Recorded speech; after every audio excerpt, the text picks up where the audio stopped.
नमस्कार दोस्तों, मैं महादेव आपका आपके अपने चैनल एडुमानिया में स्वागत करता हूं। आज हम महान क्रांतिकारी चंद्रशेखर आज़ाद की जीवनी का अध्ययन करेंगे। तो चलिए शुरू करते हैं। चंद्रशेखर आज़ाद का जन्म 23 जुलाई 1906 को मध्य प्रदेश के भाभरा में हुआ था। इनके पिता सीताराम तिवारी थे।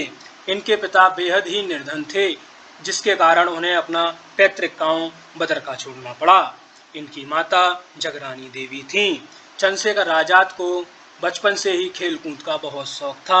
चंद्रशेखर आज़ाद का पढ़ाई में ज़्यादा मन नहीं लगता था। चंद्रशेखर आज़ाद बचपन में भील बालकों के साथ निशानेबाजी का अभ्यास किया करते थे।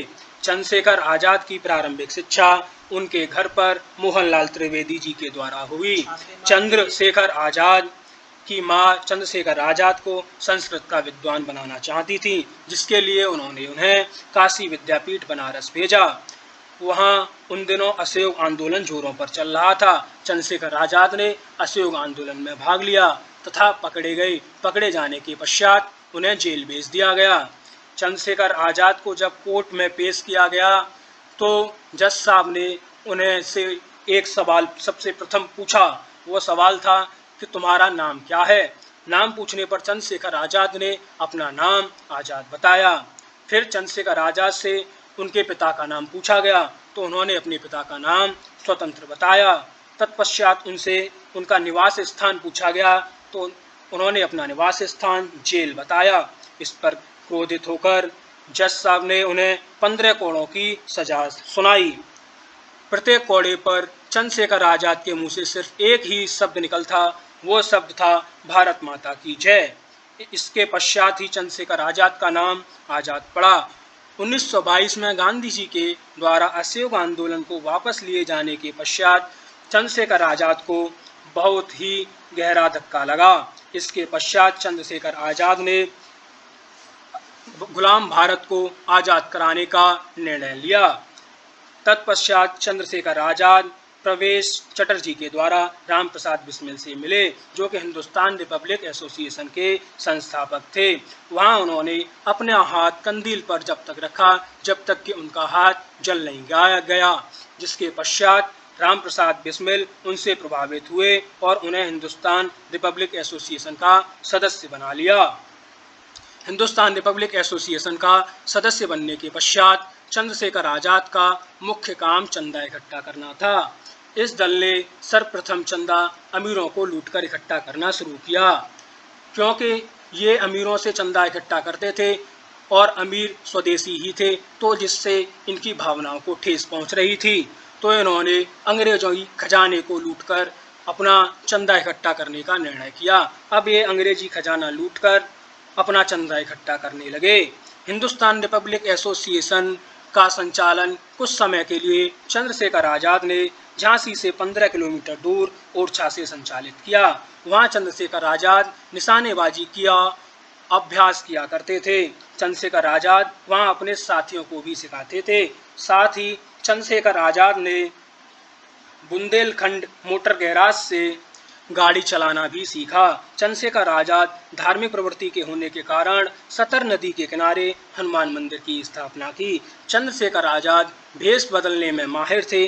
उन्होंने झांसी में कुछ समय हरिशंकर ब्रह्मचारी के रूप में बिताया। वहां उन्होंने धीमारपुरा में बच्चों को शिक्षा दीक्षा भी दी तथा मध्य प्रदेश सरकार ने बाद में धीमारपुरा का नाम आज़ादपुरा कर दिया। चंद्रशेखर आज़ाद ने अपनी पार्टी को और प्रसिद्ध करने के लिए रिवॉल्यूशनरी नाम के पैम्पलेट जारी किए। अपनी पार्टी के फंड को और बढ़ाने के लिए चंद्रशेखर आज़ाद ने 1925 में विश्वविख्यात काकोरी ट्रेन घटना को अंजाम दिया। इस घटना में हिंदुस्तान रिपब्लिक एसोसिएशन के 10 सदस्य शामिल थे। इसमें से कुछ सदस्य पकड़े गए और कुछ सदस्यों को फांसी दे दी गई। जिन सदस्यों को फांसी दी गई उनमें राम प्रसाद बिस्मिल, अशफाक उल्लाह खां, राजेंद्र नाथ लाहिड़ी और ठाकुर रोशन सिंह थे। चंद्रशेखर आज़ाद वहां से बचकर निकल गए। चंद्रशेखर आज़ाद के बचने का कारण गुरिल्ला वॉरफेयर में महारत हासिल था। चंद्रशेखर आज़ाद वहां से बचकर दिल्ली पहुंचे। वहां उन्होंने दिल्ली क्रांतिकारी सभा का आयोजन किया, जिसमें भगत सिंह भी शामिल थे। अपने पुराने दल के टूटने के पश्चात उन्होंने नए दल हिंदुस्तान सोशलिस्ट रिपब्लिक एसोसिएशन की स्थापना की, जिसके वे कमांडर इन चीफ बने। बाद में उन्होंने लाला लाजपत राय के हत्यारे सैंडर्स की 1928 में हत्या की और लाला लाजपत राय की हत्या का बदला लिया। हिंदुस्तान सोशलिस्ट रिपब्लिक एसोसिएशन के कुछ सदस्य आयरिश की क्रांति से प्रभावित थे। उन्होंने संसद में बम फोड़ने का निर्णय लिया। संसद में बम फोड़ने के निर्णय से चंद्रशेखर आज़ाद बहुत प्रभावित थे और उन्होंने उनका पूर्ण सहयोग दिया। भगत सिंह, राजगुरु और सुखदेव ने असेंबली में बम फोड़ा तथा वहां तुरंत गिरफ्तार हो गए। बाद बाकी कुछ जो बचे सदस्य थे, उन सदस्यों को अंग्रेजी हुकूमत के द्वारा गिरफ्तार कर लिया गया। एकमात्र सदस्य केवल चंद्रशेखर ही बचे, जो कि गिरफ्तार नहीं हुए।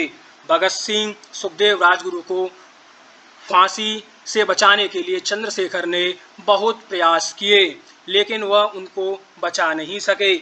आखिरकार भगत सिंह, सुखदेव, राजगुरु को फांसी दे दी गई।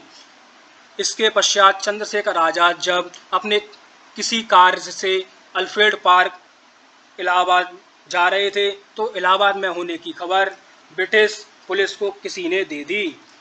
खबर पाते ही ब्रिटिश पुलिस ने अल्फ्रेड पार्क को चारों ओर से घेर लिया।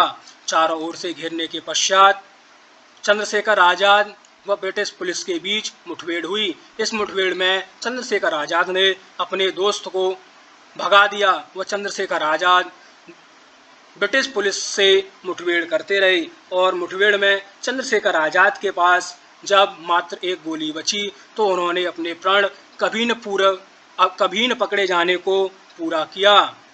तत्पश्चात चंद्रशेखर आज़ाद ने अपनी आखिरी गोली को अपने सर में दाग लिया और वह हमेशा हमेशा के लिए भारत माता के लिए अपना बलिदान दे गए।